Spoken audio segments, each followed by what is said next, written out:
മകൾക്ക് പുറകെ അച്ഛനും മകളെ പിന്തുടരുമോ എന്നുള്ള സംശയമാണ് ഇപ്പം നമ്മുടെ മുമ്പിൽ ഉയരുന്നത്. സിവിൽ നടപടി, അതായത് സ്വത്ത് കണ്ടുകെട്ടൽ ഉൾപ്പെടെയുള്ള സിവിൽ നടപടി എടുക്കുന്നതിനോ അല്ലെങ്കിൽ PMLA ആക്ടിൻ്റെ സെക്ഷൻ 50 പ്രകാരമോ ഈ EDക്ക് അവരുടെ നടപടികളുമായി മുന്നോട്ട് പോകുന്നതിന് തടസ്സമില്ല. അപ്പം സ്വാഭാവികമായും ഈ ഘട്ടത്തിൽ നമുക്ക് പറയാൻ കഴിയുന്നത് മകൾ അഴിയെണ്ണും എന്നുള്ള കാര്യത്തിൽ യാതൊരു തർക്കവുമില്ല. ഡിവിഷൻ ബെഞ്ചിൻ്റെ ഉത്തരവ് കൂടി വന്നതോടുകൂടി തെളിയുന്ന ഏറ്റവും പ്രധാനപ്പെട്ട ഒരു വിഷയം എന്ന് പറയുന്നത് CPMൻ്റെ ഈ കേസിനെ പ്രതിരോധിക്കാനുള്ള വാദം അടപടലം പൊളിയുന്നു എന്നുള്ളതാണ്. നമസ്കാരം. മാസപ്പടി കേസിൻ്റെ അന്വേഷണം EDക്ക് വിട്ട സിംഗിൾ ബെഞ്ച് ഉത്തരവിനെതിരെ CMRL ഹൈക്കോടതിയെ സമീപിച്ചിരുന്നു. പക്ഷേ ഇന്ന് എല്ലാവരും പ്രതീക്ഷിച്ചിരുന്നത് പോലെ തന്നെ ഹൈക്കോടതി ഡിവിഷൻ ബെഞ്ചിൻ്റെ വിധിയെത്തി. EDയുടെ അന്വേഷണം നിയമാനുസൃതമാണ്, അതുകൊണ്ട് തന്നെ അന്വേഷണം സ്റ്റേ ചെയ്യേണ്ട ആവശ്യമില്ല എന്നാണ് ജസ്റ്റിസ് രാജാ വിജയരാഘവനും KV ജയകുമാറും അടങ്ങുന്ന ഡിവിഷൻ ബെഞ്ച് ഉത്തരവിട്ടത്. അതിനുശേഷം മണിക്കൂറുകൾക്കുള്ളിൽ തന്നെ ED ഡയറക്ടർ രാഹുൽ വിനയിൻ്റെ നേതൃത്വത്തിൽ ഉന്നത ഉദ്യോഗസ്ഥർ കൊച്ചിയിൽ യോഗം ചേരുകയാണ്. അപ്പോൾ ഇതെല്ലാം ഈ അന്വേഷണം ത്വരിതഗതിയിലാക്കാനും അതുപോലെ തന്നെ ഈ EDയുടെ ഉദ്യോഗസ്ഥരെ ആക്രമിച്ച സംഭവം EDയെ പ്രകോപിപ്പിച്ചിട്ടുണ്ട്. അതെല്ലാം കൊണ്ട് ഇത് വേഗത്തിലാക്കാനും ആണോ ഇതിൻ്റെ ഒരു തീരുമാനം എന്ന് മാത്രമല്ല, സുപ്രീം കോടതിയെ സമീപിക്കാൻ 2 ആഴ്ചത്തെ സമയം വേണമെന്ന് CMRLൻ്റെ അഭിഭാഷകൻ കോടതിയോട് ആവശ്യപ്പെട്ടെങ്കിലും കോടതി അതിന് അനുവദിച്ചില്ല. അപ്പോൾ ഈ EDയുടെ ഡയറക്ടറുടെ അസാധാരണമായിട്ടുള്ള വരവും വിധി വന്നതിന് ശേഷമുള്ള അവരുടെ ഒരു നിർണായക യോഗവും ഈ വിധിയുമൊക്കെ വിജയനെയും വീണയെയും ഒക്കെ എങ്ങനെ ബാധിക്കും, ഈ കേസിൻ്റെ ഗതി എന്താകും, എന്താണ് ഉത്തരവിൽ വിശദമായി പറയുന്നത്? അല്ല, അതിന് മുമ്പ് നമ്മൾ പരിശോധിക്കേണ്ട ഒരു വിഷയം ഈ അന്വേഷണവുമായി ബന്ധപ്പെട്ടുകൊണ്ട് CPMൻ്റെ നിലപാട് എന്താണ് എന്നുള്ളതാണ്. CPM ഈ അന്വേഷണത്തെ സമീപിക്കുന്നത് എങ്ങനെയാണ്? CPM അന്വേഷണത്തെ സമീപിക്കുന്നത് BJPയുടെ നേതൃത്വത്തിലുള്ള സംഘപരിവാര ഗവൺമെൻറ്, മോഡിയുടെ ഗവൺമെൻറ് പ്രതിപക്ഷ രാഷ്ട്രീയ പാർട്ടികളിലുള്ള നേതാക്കന്മാരെ അവരെ കേസിൽ കുരുക്കി പീഡിപ്പിക്കുക എന്നുള്ള ലക്ഷ്യത്തോടു കൂടി ഗവൺമെൻറ്റിൻ്റെ അന്വേഷണ ഏജൻസികളെ നിരന്തരം ഉപയോഗിച്ചുകൊണ്ടിരിക്കുന്നുവെന്നും അതിൻ്റെ ഒരു പുതിയ ഉദാഹരണമായിട്ടാണ് പിണറായി വിജയനും മകൾക്കുമെതിരായിട്ടുള്ള ഈ അന്വേഷണമെന്നും ഈ കേസ് കള്ളക്കേസാണ് എന്നുമുള്ളതാണ് CPMൻ്റെ അടിസ്ഥാനപരമായിട്ടുള്ള വാദം. അതിനവർ അരവിന്ദ് കെജ്രിവാളിൻ്റെ കാര്യങ്ങൾ പല കാര്യങ്ങളൊക്കെ അവർ പറയുന്നുണ്ട്. അപ്പോൾ ഈ ഡിവിഷൻ ബെഞ്ചിൻ്റെ വിധിയും കൂടി വന്നതോടുകൂടി, അതായത് മാസപ്പടി കേസിൽ EDക്ക് അന്വേഷണമായി മുന്നോട്ട് പോകാം എന്ന് ഡിവിഷൻ ബെഞ്ചിൻ്റെ ഉത്തരവ് കൂടി വന്നതോടുകൂടി തെളിയുന്ന ഏറ്റവും പ്രധാനപ്പെട്ട ഒരു വിഷയം എന്ന് പറയുന്നത് CPMൻ്റെ ഈ കേസിനെ പ്രതിരോധിക്കാനുള്ള വാദം അടപടലം പൊളിയുന്നു എന്നുള്ളതാണ്. അതാണ് ഇതിനകത്ത് ഏറ്റവും പ്രധാനപ്പെട്ടത്. അതായത് ഈ കേസ് രാഷ്ട്രീയ പ്രേരിതമാണെന്നും എതിരാളികളെ കുറിക്കാൻ വേണ്ടിയുള്ളതാണെന്നുള്ളതാണല്ലോ വാദം. ആ വാദം സിംഗിൾ ബെഞ്ചിൻ്റെ മുന്നിൽ മാത്രമല്ല ഡിവിഷൻ ബെഞ്ചിൻ്റെ മുന്നിലും അടപടലം പൊളിഞ്ഞിരിക്കുന്നു. സിംഗിൾ ബെഞ്ച് മാത്രമല്ല, ഡിവിഷൻ ബെഞ്ച് ഇപ്പോൾ എന്താ പറഞ്ഞിരിക്കുന്നത്? ഈ കേസിൽ ED അന്വേഷണവുമായി മുന്നോട്ട് പോകാം എന്ന് പറഞ്ഞാൽ അതിൻ്റെ അർത്ഥം എന്താണ്? ഈ കേസ് രാഷ്ട്രീയ പ്രേരിതമല്ല എന്നുള്ളതാണ്. ഈ കേസ് രാഷ്ട്രീയ പ്രേരിതമാണെന്നുള്ള CPMൻ്റെ വാദം ശരിയായിരുന്നുവെങ്കിൽ ഈ കേസിൻ്റെ അന്വേഷണം ഡിവിഷൻ ബെഞ്ച് തടയണമായിരുന്നു. ഇത് രാഷ്ട്രീയ പ്രേരിതമാണ്, അന്വേഷിക്കാൻ പാടില്ല എന്ന് പറയണമായിരുന്നു. അതിൻ്റെ പോയിന്റ് എന്താണെന്ന് ചോദിച്ചാൽ ED അന്വേഷണവുമായി ബന്ധപ്പെട്ട് പല കേസുകളിലും ഹൈക്കോടതികളിലും സുപ്രീം കോടതിയിലും ഒക്കെ തന്നെ രാഷ്ട്രീയ പ്രേരിതമാണ്, ഇത് തുറന്നു പോകാൻ പാടില്ല, ഇത് പ്രതികളെ പീഡിപ്പിക്കുന്നതിന് തുല്യമാണെന്നൊക്കെ ഒരുപിടി വിധികൾ വന്നിട്ടുണ്ട് ഇതിനു മുമ്പ്. അപ്പോൾ സ്വാഭാവികമായും ഈ കേസ് രാഷ്ട്രീയ പ്രേരിതമല്ല, ഈ കേസിൽ വസ്തുതകളുണ്ട്, അതുകൊണ്ട് ഈ കേസിൽ EDയുടെ അന്വേഷണം മുന്നോട്ട് പോകാം എന്ന് സിംഗിൾ ബെഞ്ച് മാത്രമല്ല ഡിവിഷൻ ബെഞ്ചും കൂടി പറഞ്ഞിരിക്കുന്നു. CMRL ഈ കേസിൽ എന്താ പറഞ്ഞിരുന്നത്? CMRL ഈ കേസിൽ ഒരു 3-4 കാര്യങ്ങൾ ഉന്നയിച്ചിരുന്നു. ആ ഉന്നയിച്ച കാര്യങ്ങൾ ഈ വിധിന്യായത്തിൽ ഇപ്പം ആ ഉന്നയിച്ച കാര്യങ്ങൾ ഈ സിംഗിൾ ബെഞ്ചിൻ്റെ വിധിന്യായത്തിൽ പറയുന്നുണ്ട്. ആ 4 കാര്യങ്ങളും കൂടി എടുത്ത് പരിശോധിച്ചിട്ട് ആ 4 കാര്യങ്ങളും നിലനിൽക്കുന്നതല്ല എന്ന് പറഞ്ഞുകൊണ്ടാണ് സിംഗിൾ ബെഞ്ച് തള്ളിയത്, TR രവിയുടെ ബെഞ്ച്. അതിനെ തുടർന്നിട്ടാണ് CMRL രാജാ വിജയരാഘവനും കെ വി ജയകുമാർ അടങ്ങുന്ന ഡിവിഷൻ ബെഞ്ചിന് മുന്നിൽ വന്നു. ഡിവിഷൻ ബെഞ്ച് ഈ വിധിയുടെ 26-ാം പേജിൽ അവർ പറയുന്നത് ഇതിൽ തർക്ക വിഷയവുമായി ബന്ധപ്പെട്ടുകൊണ്ട് 3 ചോദ്യങ്ങളാണ് ഉന്നയിക്കപ്പെട്ടിരിക്കുന്നത് എന്ന് അവർ 26-ാമത്തെ പേജിൽ അവർ പറയുന്നുണ്ട്. അതായത് ഈ എൻഫോഴ്സ്മെന്റ് ഡയറക്ടറേറ്റ് എടുക്കുന്ന ECIR-ഉം 1973 ക്രിമിനൽ പ്രൊസീഡിയർ കോഡിലെ പറയുന്ന FIR-ൻ്റെയും അത് രണ്ടിൻ്റെയും നിയമപരമായിട്ടുള്ള സ്വഭാവം, അതിൻ്റെ ലീഗൽ നേച്ചർ അത് പരിശോധിക്കുകയും അത് റദ്ദാക്കാമോ പറ്റുമോ ഇതാണ് ചോദ്യം. അതായത് the legal nature and status of the ECIR vis-a-vis an FIR under the CRPC 1973 and whether it can be quashed. ECR നമുക്ക് റദ്ദാക്കി കളയാൻ പറ്റുമോ ഒന്നാമത്തെ ചോദ്യം. 2, whether the power of enquiry under section 50 of the PMLA അതായത് പിന്നെ കള്ളപ്പണം വെളുപ്പിക്കൽ വിരുദ്ധ നിയമത്തിൻ്റെ സെക്ഷൻ 50 പറയുന്ന അന്വേഷണത്തിനുള്ള അധികാരം whether it can be exercised without a prior FIR or complaint involving a scheduled offense. അതായത് PMLA ആക്ടിലെ സെക്ഷൻ 50 പ്രകാരമുള്ള അന്വേഷണത്തിനുള്ള ഒരു അധികാരം ഒരു ഷെഡ്യൂൾഡ് ഒഫൻസിൻ്റെ അഭാവത്തിലും ഒരു FIR-ൻ്റെ അഭാവത്തിലും ആ അധികാരം ഉപയോഗിക്കാമോ ഇതാണ് രണ്ടാമത്തെ ചോദ്യം. മൂന്നാമത്തെ ചോദ്യം whether the initiation of civil action under section 5 or section 50 of PMLA, അതായത് PMLA ആക്ടിലെ സെക്ഷൻ 5 അല്ലെങ്കിൽ സെക്ഷൻ 50 പറയുന്ന ഒരു സിവിൽ നടപടി ഇനിഷ്യേറ്റ് ചെയ്യുന്നത് അത് ഷെഡ്യൂൾഡ് ഒഫൻസ് രജിസ്റ്റർ ചെയ്യുന്നതിന് മുമ്പ് ആ സിവിൽ ആക്ഷൻ എന്ന് തുടക്കം കുറിക്കാമോ? ഈ 3 ചോദ്യങ്ങളാണ് പിന്നെ സിംഗിൾ ബെഞ്ചിൻ്റെ ഡിവിഷൻ ബെഞ്ചിൻ്റെ മുന്നിൽ ഡിവിഷൻ ബെഞ്ചിൻ്റെ മുന്നിൽ CMR ഉന്നയിച്ചത്. അത് ഈ ഡിവിഷൻ ബെഞ്ച് പ്രധാനമായും 2021 സുപ്രീം കോടതിയിൽ വന്ന Vijay Madanlal Choudhary versus union of India എന്ന് പറഞ്ഞിട്ട് ഒരു കേസ് 2020 വന്നിരുന്നു. അതിൽ ഒരു 3-അംഗ ബെഞ്ച് വിശദമായി പരിശോധിച്ചത് എന്താണെന്നറിയോ? വിശദമായി പരിശോധിച്ചത് 2002 PMLA ആക്ടിൻ്റെ വിവിധ വകുപ്പുകളുടെ ഭരണഘടനാ സാധുത പരിശോധിക്കുകയും ഈ ആക്ട് പ്രകാരം അന്വേഷണം ആരംഭിക്കുന്നതിന് എൻഫോഴ്സ്മെൻറ്റ് ഡയറക്ടറേറ്റ് എടുക്കുന്ന നടപടിക്രമങ്ങളും ഇത് രണ്ടും, ഒന്ന് PMLA ആക്ടിലെ വിവിധ വകുപ്പുകളുടെ ഭരണഘടനാ സാധുത, 2 ഈ ആക്ട് പ്രകാരം എൻഫോഴ്സ്മെൻറ്റ് ഡയറക്ടറേറ്റ് ആരംഭിക്കുന്ന അന്വേഷണത്തിൻ്റെ നിയമസാധുതയും അത് വിശദമായി ഈ Vijay Madanlal Chaudhary and union of India versus union of India എന്ന് പറഞ്ഞിട്ടുള്ള ഈ വിധിയിൽ 3-അംഗ ബെഞ്ച് 2002 വിശദമായി പരിശോധിച്ചത്. മനസ്സിലായില്ല? അതവർ പരിശോധിച്ചപ്പം പരിശോധിക്കാനുള്ള കാരണം എന്താണെന്ന് ചോദിച്ചു കഴിഞ്ഞാൽ ഈ എൻഫോഴ്സ്മെൻറ്റ് ഡയറക്ടറേറ്റിൻ്റെ അന്വേഷണവുമായി ബന്ധപ്പെട്ട നടപടിക്രമങ്ങളും PMLA ആക്ടിലെ 3, 5, 8, 18, 19, 24, 44, 45, 50, 63 എന്ന് പറയുന്ന വകുപ്പുകളുടെ ഭരണഘടനാ സാധുതയും ആ 3-അംഗ ബെഞ്ച് വിശദമായി പ്രതിപാദിക്കുന്നുണ്ട്. അവർ പരിശോധിച്ചിരുന്നു. ആ 3-അംഗ ബെഞ്ച് ഈ കാര്യങ്ങളെല്ലാം വിശദമായി പരിശോധിച്ചതിന് ശേഷം, അതിൻ്റെ മൊത്തം വിശദാംശങ്ങൾ പരിശോധിച്ച ശേഷം PMLA ആക്ടിൽ മേലിൽ പറയുന്ന എല്ലാ വകുപ്പുകൾക്കും ഭരണഘടനാ സാധുതയുണ്ട് എന്ന് ഈ 3-അംഗ ബെഞ്ച് ഈ Vijay Madanlal Chaudhary versus union of India എന്ന് പറയുന്ന കേസിൽ 2023 അവരത് കണ്ടെത്തിയിരുന്നു. മനസ്സിലായില്ലേ? അതുപോലെ തന്നെ എൻഫോഴ്സ്മെൻറ്റ് ഡയറക്ടറേറ്റ് ഇതിൻ്റെ അന്വേഷണവുമായി ബന്ധപ്പെട്ട് നടത്തുന്ന നടപടിക്രമങ്ങളുടെ സാധുതയും അവർ അംഗീകരിച്ചിരുന്നു. മനസ്സിലായി?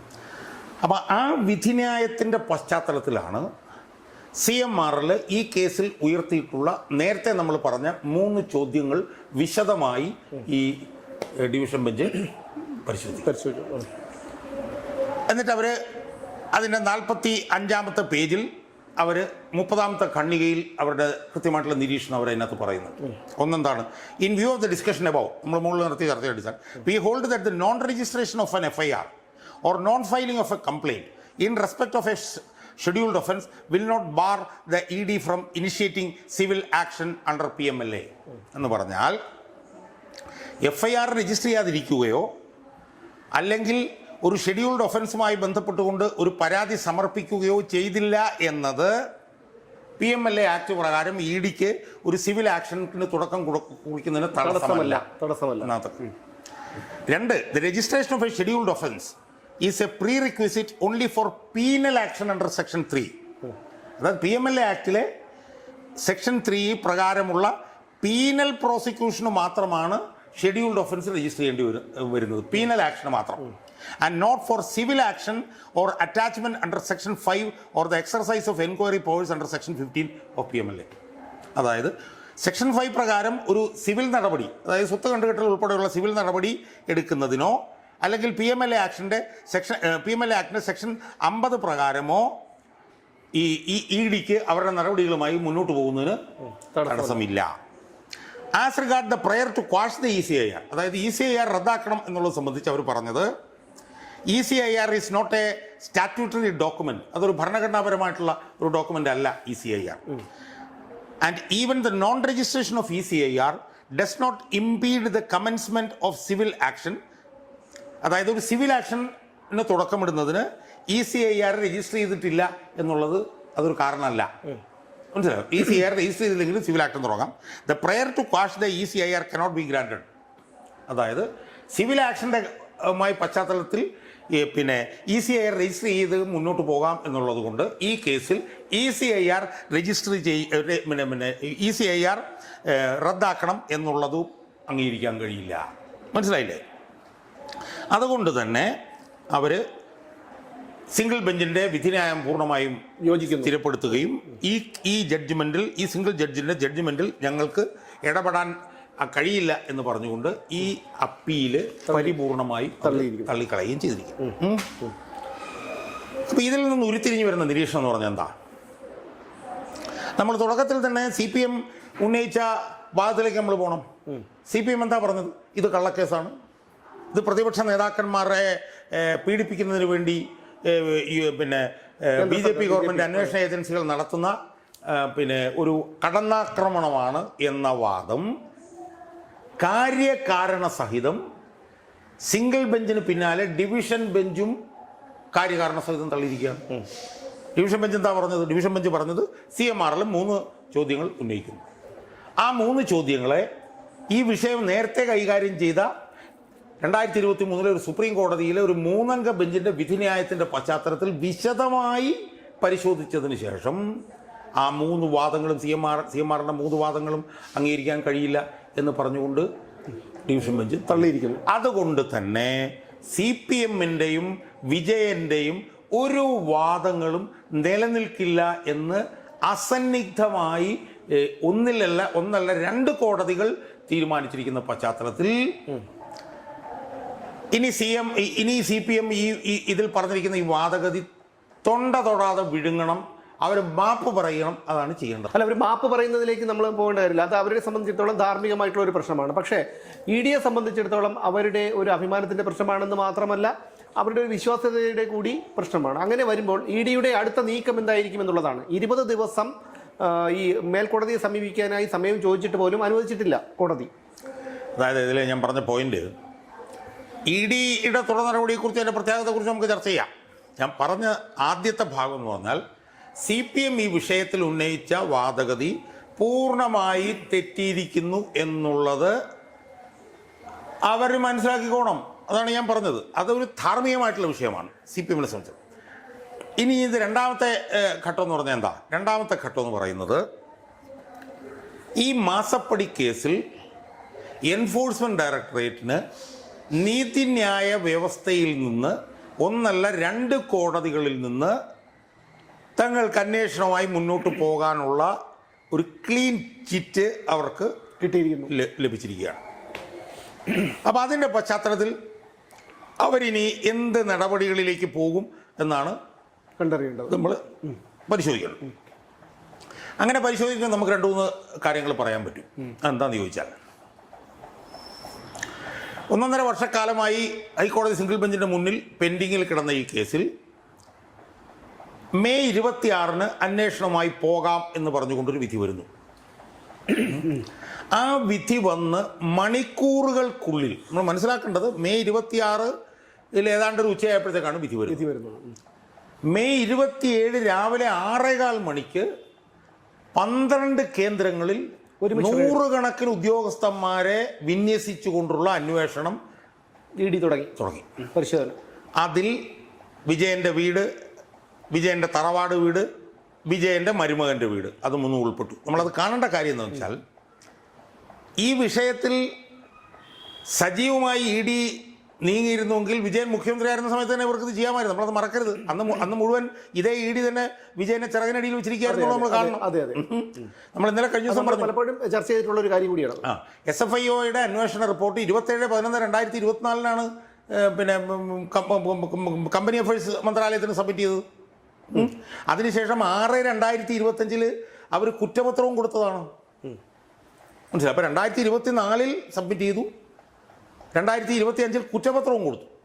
ആ കുറ്റപത്രത്തിനകത്ത് വീണ വിജയൻ എന്ന് പറഞ്ഞ ഇവരെ 2013 കമ്പനി ആക്ടിലെ 447 വകുപ്പ് പ്രകാരം ശിക്ഷാർഹയാണ് ഇവരെന്നും പറഞ്ഞിട്ട് സമൻസ് അയക്കാൻ പോയപ്പോഴത്തേക്കാണ് ആ സമൻസിനെ ക്രിമിനൽ കർത്താവ് തടയാൻ വേണ്ടിയിട്ട് ശ്രമിച്ചത്. ആ തടയാൻ വേണ്ടിയിട്ട് ശ്രമിച്ചിട്ടും അനങ്ങാമ്പാറ നയം സ്വീകരിച്ച് വിജയൻ മുഖ്യമന്ത്രി ആയിരുന്നപ്പോൾ വിജയനെ മകളെയും ഈ കോഴിക്കുഞ്ഞുങ്ങളെ സംരക്ഷിക്കുന്ന പോലെ സംരക്ഷിച്ച ED ആണ് ഇപ്പോൾ ഒരു വിധി അനുകൂലമായി വന്ന് മണിക്കൂറുകൾക്കുള്ളിൽ റെയ്ഡുമായി ഇറങ്ങുന്നുള്ള ഇരട്ടത്താപം നമ്മൾ കാണാതിരിക്കില്ല. അവിടെ അത് തീർച്ചയായിട്ടും നമ്മൾ ചർച്ച ചെയ്തൊരു കാര്യമാണ്. എന്നാൽ ED ഇനി എന്ത് സമീപനമാണ് എടുക്കാൻ പോകുന്നതിന്റെ ആദ്യ സൂചനയാണ് വിധി വന്ന് മണിക്കൂറുകൾക്കുള്ളിൽ തന്നെ സംഭവിച്ചത്, റെയ്ഡ് നടത്തിയത്. 2, ED ഇനി എടുക്കാൻ പോകുന്ന നിലപാടിന് എന്താണെന്നുള്ളതിൻ്റെ രണ്ടാമത്തെ ഉദാഹരണം എന്താ? രണ്ടാമത്തെ ഉദാഹരണം എന്ന് പറയുന്നത് ED വലിയ തോതിൽ പ്രകോപിതരാണ് എന്നുള്ളതാണ്. ആ പ്രകോപനത്തിൻ്റെ കാരണം അവർക്ക് നേരെ ഉണ്ടായ അതിഭീകരമായിട്ടുള്ള ആക്രമണമാണ്. ആ ആക്രമണത്തിൽ അവരുടെ ഉദ്യോഗസ്ഥന്മാർക്ക് ഉൾപ്പെടെ പരിക്ക് പറ്റിയിട്ടുണ്ട്. മനസ്സിലായി? അപ്പോൾ അതുകൊണ്ട് തന്നെ ED ഇനി ഒരു വർദ്ധിത വീര്യത്തോടു കൂടി ഈ കേസിൽ ഇടപെടാൻ പോവുകയാണ് എന്നുള്ള കാര്യത്തിൽ യാതൊരു തർക്കവുമില്ല. അല്ല, ഈ EDയുടെ ഡയറക്ടർ നേരിട്ട് വരുന്നതൊക്കെ ഒരു അസാധാരണ സംഭവമാണ്. അതൊക്കെ ഇതിൻ്റെ മുന്നോടിയാണോ? അല്ല, അത് സ്വാഭാവികമാണല്ലോ. കാരണം കേസന്വേഷണം ആയി ബന്ധപ്പെട്ട് മാത്രമാണ് ഇത് വന്നത് എന്ന് നമുക്ക് പറയാൻ കഴിയില്ല. കാരണം അയാളുടെ കീഴുദ്യോഗസ്ഥന്മാരെ ആക്രമിക്കപ്പെടുകയും അവർക്ക് പരിക്ക് പറ്റുകയും ചെയ്ത സംഭവം ഉണ്ടായിട്ടുണ്ട്. അപ്പോൾ അതുകൊണ്ട് അവരുടെ ആത്മധൈര്യത്തെ ഒന്ന് ഉയർത്തേണ്ട ഒരു ആവശ്യവും കൂടി അയാൾക്കുണ്ട്. അപ്പോൾ അതിൻ്റെ കൂടെ ഭാഗത്ത് അവരുടെ മൊറാലിനെ ഒന്നുകൂടി വർദ്ധിപ്പിക്കുക എന്നുള്ളൊരു ലക്ഷ്യത്തോടു കൂടി ആയിരിക്കണം അയാൾ വ്യക്തി ഭൗതികമായി തന്നെ ഇവിടെ വന്നിട്ടുള്ളത്. എന്തായാലും ഒരു സംശയവുമില്ല, ED വർദ്ധിത വീര്യത്തോടു കൂടി ഈ കേസുമായി ബന്ധപ്പെട്ട് മുന്നോട്ട് പോകും. ഇതിലേറ്റവും പ്രധാനപ്പെട്ട പ്രത്യേകത എന്താ? ഇതിനു മുമ്പും ചില ഘട്ടങ്ങളിൽ ED കേസുമായി മുന്നോട്ട് പോകാൻ ശ്രമിച്ചപ്പോഴൊക്കെ വിജയൻ അതിനെ തടഞ്ഞിരുന്നു. കാരണം എന്താ? വിജയൻ അന്ന് മുഖ്യമന്ത്രിയായിരുന്നു. വിജയൻ അന്ന് മുഖ്യമന്ത്രി ആയിരുന്നുകൊണ്ടുള്ള ഗുണം എന്താ? വിജയനും വിജയൻ്റെ മകളും ഇടപെട്ട ഈ കേസ് കൈകാര്യം ചെയ്യുന്നതിന് വേണ്ടിയിട്ട് ഖജനാവിൽ നിന്ന് കോടികൾ എടുത്ത് ഉപയോഗിക്കാൻ പറ്റുമായിരുന്നു. അതെ, ഇന്നിപ്പോൾ അതിനുള്ള വകുപ്പില്ല. ഏതാണ്ട് 7-8 കോടി രൂപ ഖജനാവിൽ നിന്ന് ചെലവഴിച്ചിട്ടുണ്ടെന്നാണ് കേൾക്കുന്നത്. കാരണം ഈ കേസ് ഒരു 2-2.5 വർഷത്തിനിടയിൽ 10 വെട്ടി അടിക്കേണ്ടി. അപ്പോൾ അന്ന് ഈ കേസുമായി ബന്ധപ്പെട്ട് എന്ത് വന്നു കഴിഞ്ഞാലും KSIDC കൊണ്ടിട്ട് പൊതുഖജനാവിൽ നിന്ന് പണം എടുത്ത് ചെലവഴിപ്പിക്കാമായിരുന്നു. ഇനി അതിന് കഴിയില്ല. ഒന്നാമത്തെ കാര്യം. 2, നമ്മൾ പലപ്പോഴും സംസാരിക്കുന്നത് പോലെ ഈ കേസിൽ അർത്ഥശങ്കയ്ക്കിടയില്ലാത്ത വിധത്തിലുള്ള തെളിവുകളുടെ ഒരു മല തന്നെയുണ്ട് ഈ കേസിൽ. മനസ്സിലായി? അപ്പോൾ എനിക്കിപ്പോൾ തോന്നുന്നത് മകളിലേക്ക് ഇത് പോകും എന്നുള്ളതിന് തർക്കമൊന്നുമില്ല. മകളിലേക്ക് ഇനി പോകുന്നതിന് വേണ്ടിയിട്ട് ഏകദേശം അവർക്ക് കൃത്യമായിട്ട് ഒരൊറ്റ ചോദ്യത്തിന്റെ മറുപടി വ്യക്തമായി പറഞ്ഞാൽ മതിയായിരുന്നല്ലോ. ഈ എന്തിനു വേണ്ടിയിട്ടാണ്, എന്ത് സേവനം നൽകിയിട്ടാണ് ഈ കോടിക്കണക്കിന് രൂപ കൈപ്പറ്റിയതെന്നുള്ളതിന് വ്യക്തമായിട്ടുള്ള ഒരു രേഖ. ഇമെയിലില്ല, ആശയവിനിമയം നടത്തിയതിന് ഫോൺ രേഖകളോ മറ്റ് രേഖകളോ ഒന്നുമില്ല. ഇവർ ഓറലായിട്ട് പറയുന്നു, ചെയ്യുന്നു, വാങ്ങുന്നു. അപ്പോൾ അവരെ സംബന്ധിച്ചിടത്തോളം അവരെ നിയമപരമായി EDക്ക് കൈകാര്യം ചെയ്യാനായിട്ട് ഇനി ആരും തടസ്സവുമില്ല. പക്ഷേ ഇപ്പോഴത്തെ ഒരു നീക്കത്തിൽ നിന്ന് നമുക്ക് വേണമെങ്കിൽ നിരീക്ഷിക്കാവുന്ന ഒരു കാര്യം എന്താണെന്ന് ചോദിച്ചാൽ അതൊരു കോമൺ സെൻസ് ചോദ്യമാണ്. അതായത് എന്തുകൊണ്ടാണ് വീണ തായ്ക്കണ്ടിയിൽ എന്ന് പറഞ്ഞ ഈ സ്ത്രീയുമായി കരിമണൽ കമ്പനി കരാറിലേർപ്പെട്ടത്? അപ്പോൾ അത് ചോദിക്കുമ്പോൾ വേണേൽ പറയാം അവരൊരു പ്രൊഫഷണലാണ്, അവരൊരു കമ്പനി നടത്തുന്നവരാണ് എന്ന് വേണമെങ്കിൽ പറയാം. അത് ഈ യന്ത്രം കമ്പികൾ അത് ഉയർത്തുന്നു. പക്ഷെ പ്രധാനപ്പെട്ട ചോദ്യം എന്താണ്? ഈ കമ്പനിയുമായി കരാറിലേർപ്പെടുകയും ഒരു രേഖകളും ഒരു റിപ്പോർട്ടും ഒരു ഇമെയിലും ഒരു ഡെലിവറബിൾസും ഇല്ലാതെ ഇവർക്ക് 2,78,00,000 രൂപ എന്തിനു കൊടുത്തു എന്നുള്ളിടത്താണ് വിജയന്റെ ഇടപെടൽ വരുന്നത്. ഇനി രണ്ടാമതൊരു വിഷയമുണ്ട്. ഇവർക്ക് എംപവർ ഇന്ത്യ എന്ന് പറഞ്ഞിട്ടൊരു കമ്പനി ഇവർക്കൊരു 50-75 ലക്ഷം രൂപ ഇതിനിടയിൽ വായ്പ കൊടുത്തിട്ടുണ്ട്. അത് കരിമണൽ കർത്താവും അയാളുടെ ഭാര്യയും മകനും കൂടെ ചേർന്നിട്ടുള്ള ഒരു കമ്പനിയാണ് എംപവർ കമ്പനി. അപ്പോൾ ആ കമ്പനി 2 പ്രാവശ്യമായിട്ട് 10-75 ലക്ഷം രൂപ ഇവർക്ക് കൊടുത്തിട്ടുണ്ട്. ആ പണം തിരിച്ചടയ്ക്കാൻ വേണ്ടി ആണ് കരിമണൽ കമ്പനിയിൽ നിന്ന് വാങ്ങിയിട്ടുള്ള ഈ പണത്തിൻ്റെ വലിയൊരു പങ്ക് ഉപയോഗിച്ചിരിക്കുന്നത് എന്നുള്ളത് ഇപ്പോൾ വന്നിട്ടുണ്ട്. അപ്പം അതിൻ്റെ യുക്തി എന്താ? അത് വന്നിട്ടുണ്ട്. കർത്ത തന്നെ പണം കൊടുക്കുന്നു, കർത്ത തന്നെ തിരിച്ചു വാങ്ങുന്നു. അപ്പം കർത്ത ഇവർക്ക് കൊടുക്കുന്ന പണം തിരിച്ചു കൊടുക്കാൻ കർത്തയിൽ നിന്നുള്ള പണം തന്നെ ഇവർ ഉപയോഗിക്കുന്നു. മറ്റൊന്ന് ഞാൻ നേരത്തെ പറഞ്ഞ പോലെ ഒരു സേവനവും അവർ ചെയ്തു കൊടുത്തിട്ടില്ല. അപ്പം നമ്മൾ ആലോചിക്കുമ്പോൾ നമുക്ക് മനസ്സിലാക്കാൻ കഴിയുന്ന കാര്യം എന്താ? അപ്പം നമ്മൾക്ക് വേണമെങ്കിലും CMR കമ്പനിയുമായിട്ട് ഒരു കരാറിൽ നമുക്ക് ഏർപ്പെടാം വേണമെങ്കിൽ. പക്ഷേ നമ്മൾ ഏർപ്പെട്ട് കഴിഞ്ഞാൽ ഒരു സേവനവും നടത്താതെ കരിമണൽ കമ്പനി നമുക്ക് പണം തരുമോ?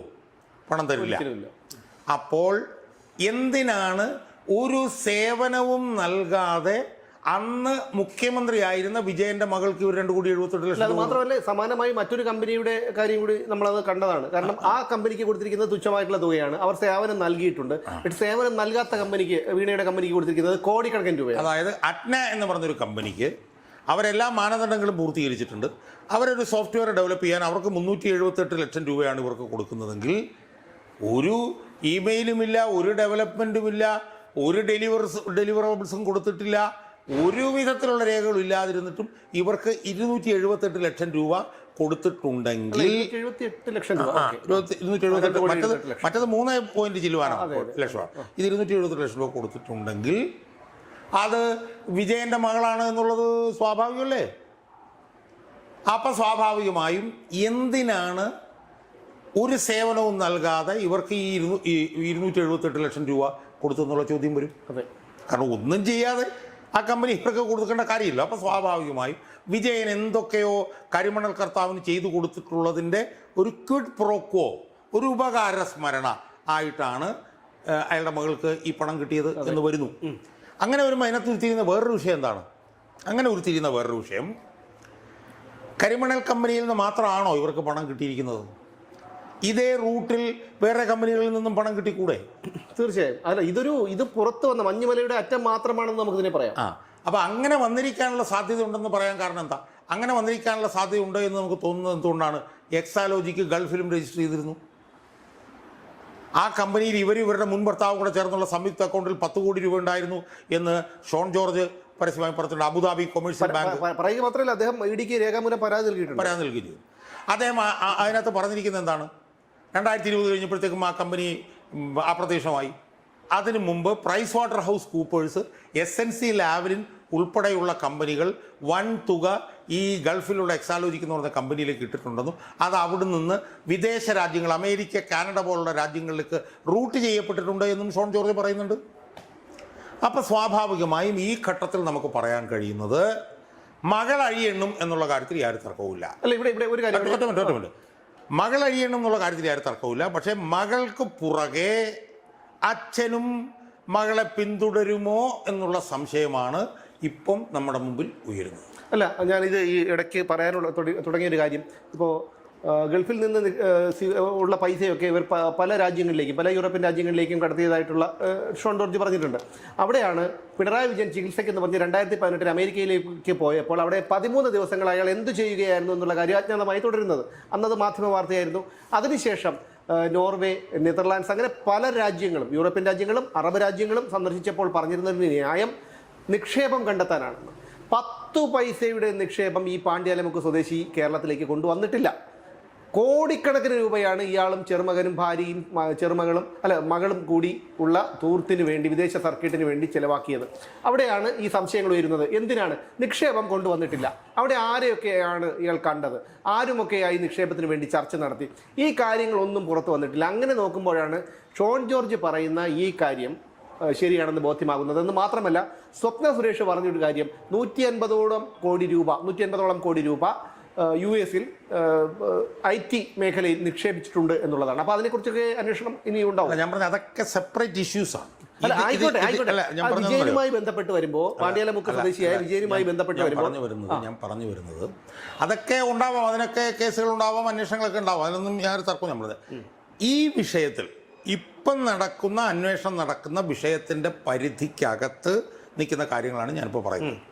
അതായത് ഈ കേസന്വേഷണത്തിൻ്റെ പരിധിക്കകത്ത് തന്നെ കോടിക്കണക്കിന് രൂപയുടെ കള്ളപ്പണം വെളുപ്പിക്കപ്പെട്ടിട്ടുണ്ട് എന്നതിൻ്റെ സൂചനയാണ് ഞാനീ പറഞ്ഞത്. അത് ഞാൻ വേറൊരു വീഡിയോയിൽ ഞാൻ പറഞ്ഞിട്ടുണ്ട്. അതായത് ഈ വിജയൻ മുഖ്യമന്ത്രി ആയിരുന്നപ്പോൾ ഒരുപാട് നിക്ഷിപ്ത താല്പര്യക്കാർക്ക് ചെയ്തു കൊടുത്ത അനധികൃതമായിട്ടുള്ള ഡീലുകളുടെ ഭാഗമായി അവർക്കുണ്ടായ നേട്ടത്തിൻ്റെ ഒരു പങ്ക് പാർക്ക് ചെയ്യാൻ വേണ്ടിയിട്ടുള്ള ഒരു ഷെൽ കമ്പനിയാണ് എക്സാലോജിക് എന്ന് ഞാൻ നേരത്തെ പറഞ്ഞിട്ടുണ്ടായിരുന്നു. അപ്പം അതിൻ്റെ ഒരു ഭാഗമായിട്ടാണ് ഇത് ഗൾഫിലും ഇത് അതിനകത്തു കൂടി കള്ളപ്പണം വെളുപ്പിച്ച് കഴിഞ്ഞപ്പോൾ ആ കമ്പനി അപ്രത്യക്ഷമായി പോയി. അപ്പം അതുകൊണ്ട് ഇപ്പം ഇതുപോലുള്ള കാര്യങ്ങളൊക്കെ ഇനിയിപ്പം സുമേഷ് പറഞ്ഞുള്ള കാര്യങ്ങളൊക്കെ ഉയർന്നു വന്നേക്കാം. അതിനകത്തൊന്നും അതൊന്നും ഇപ്പോൾ വിശദമായിട്ട് ഞാൻ പറഞ്ഞു ഈ കേസിൽ തന്നെ ഇത് 2,78,00,000 രൂപയിൽ ഒതുങ്ങുന്ന സംഭവമല്ല. ഇതൊരു 50-നും 100 കോടി രൂപയ്ക്കും ഇടയ്ക്കുള്ള കള്ളപ്പണം വെളുപ്പിക്കൽ ഇതിനകത്ത് നടന്നിട്ടുണ്ട് എന്നുള്ളത് വളരെ വ്യക്തമാണ്. അതിൻ്റെ കൂടുതൽ മുന്നോട്ട് പോകുമ്പോൾ മകൾക്ക് പുറകെ അച്ഛനും ഏതെങ്കിലും ഒരു ജയിലറയിലേക്ക് പോകാനുള്ള സാധ്യത നമുക്ക് തള്ളിക്കളയാൻ പറ്റില്ല എന്നാണ് എനിക്ക് സൂചിപ്പിക്കുന്നത്. പാണ്ഡ്യാലമുക്ക് വിജയൻ വൈദ്യുതി മന്ത്രി ആയിരിക്കുന്ന സമയത്താണ് ലാവ്ലിൻ കേസ് ഉണ്ടാകുന്നത്. അന്ന് ലാവ്ലിൻ കേസ് അഴിമതിയുമായി ബന്ധപ്പെട്ട് കിട്ടിയ പണം, സിംഗപ്പൂരിലെ ഈ കമല എക്സ്പോർട്ടേഴ്സ് എന്നൊരു കമ്പനി ഇല്ല എന്ന് CBI തന്നെ പിന്നീട് റിപ്പോർട്ട് നൽകിയിട്ടുള്ളതാണ്. അവിടെ സംഭവിച്ചത് എന്താണ്? കമല എക്സ്പോർട്ടേഴ്സ് എന്ന് പറയുന്ന ഒരു സ്ഥാപനം അവിടെ ഉണ്ടായിരുന്നെന്നും CBI അന്വേഷണം വരുന്നതിന് മുമ്പ് തന്നെ, അതായത് ഈ സംഭവം ലാവ്ലിൻ കേസുമായി ബന്ധപ്പെട്ട അഴിമതി പണത്തെക്കുറിച്ചുള്ള വിവാദമൊക്കെ നടക്കുമ്പോൾ തന്നെ ഈ സ്ഥാപനം പൂട്ടിക്കെട്ടിയെന്നും ആണ് നമുക്ക് മനസ്സിലാക്കാൻ കഴിഞ്ഞിട്ടുള്ളത്.